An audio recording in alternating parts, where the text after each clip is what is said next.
call this the Who Do You Ask paradox. This is the full video version. Thanks for watching. Appreciate you.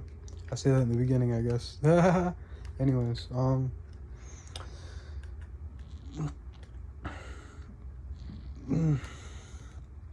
the Who's Asking paradox. Or who do you ask paradox? Who do you ask paradox? Okay. So let's just start from the beginning. All right, cool. I'm gonna edit this down maybe, or maybe I'll just upload the whole thing. Probably just upload the whole thing because yeah, that's what I do. But these right here. Let's say you were to make a general, like you ask people, you form a general consensus with the people. Like, what color is this? And they, is this color black? Specifically, that's your specific question. And then they come back to you and in general consensus, so most people would agree, this right here is black. Or let's just say all of them agree even. You get every single person to agree that this is black. Cool, great. So now, in consensus, this is black. Everybody, you would ask anybody, this is black. Cool, great. So now you do a, again, hypothetically, you do like a study and like you find out that like really deep in here, this is really just a dark blue, okay? This is a really, really dark blue. So, and then you with that information, you then go around, you do the same survey again, you ask everybody. And now with this new information, you get everybody to agree that it is dark blue. So now you've gotten everybody to agree on two different sets of information that both this is black and this is dark blue, but it cannot be both.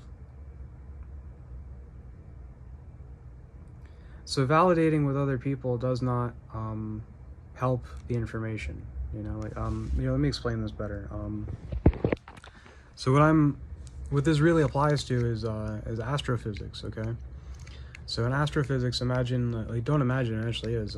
Most people have come to this consensus, there's this general consensus that the universe dissipates, it just spreads out forever into the infinite nothingness, infinitely.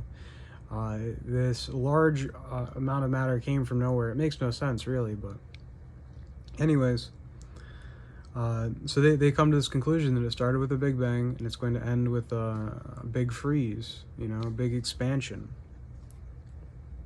And now, hypothetically, if you were to be born into this world where people believe this, which is where we are right now, and now you are to ask them what type of reasoning they gave for all this, you find out all the reasoning. You give your own reasoning, you do your own math problem for it or whatever, or you find out that it's likely because of this or whatever, or you try to prove it in a math problem, even. You could go around and do your consensus, and say, well, this is dark blue. No, actually, the universe recollects itself. Actually, that makes no fucking sense whatsoever, because, this and that. And, you could see that as progress. You could say that, well, going from black to dark blue, really, really dark blue, that's almost indistinguishable from black, whatever the scenario might be. You could say, well, I'm approaching closer to the truth.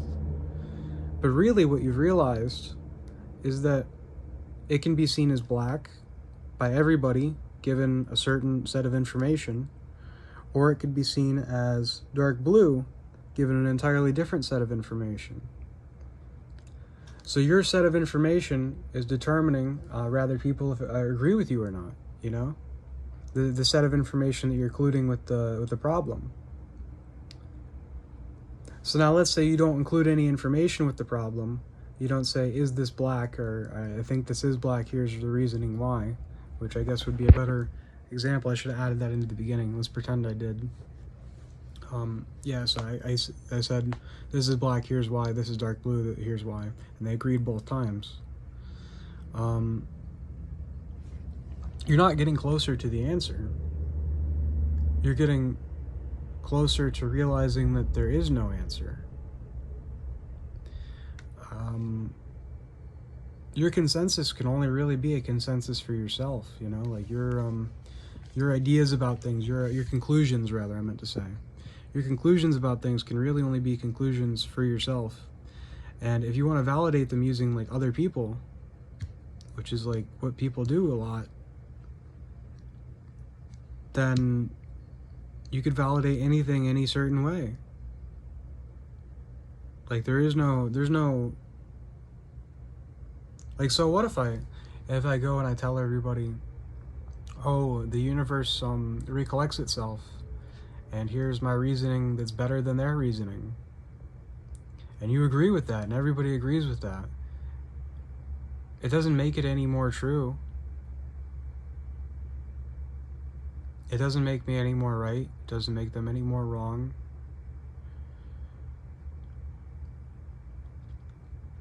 Really, the only way to know would be to see it.